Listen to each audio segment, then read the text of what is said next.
أعوذ بالله من الشيطان الرجيم నేను బహిష్కరించబడిన శైతాన్ నుండి రక్షణ పొందడానికి అల్లాహ్ శరణు.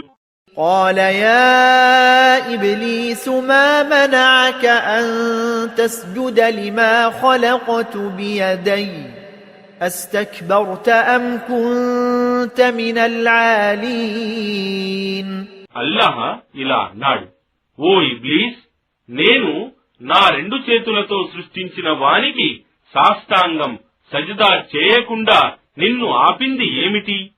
నీవు గర్వితుడవైపోయావా? లేదా నిన్ను నీవు ఉన్నత శ్రేణికి చెందిన వాడవనుకున్నావా?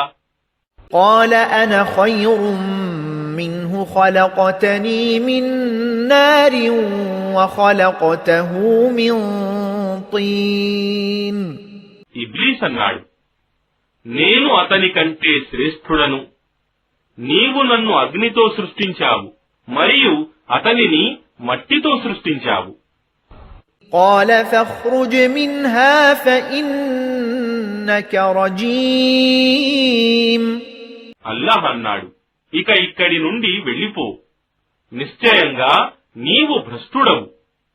وإن عليك لعنتي إلى يوم الدين మరియు నిశ్చయంగా తీర్పు దినం వరకు నీపై నా శాపం బహిష్కారం ఉంటుంది.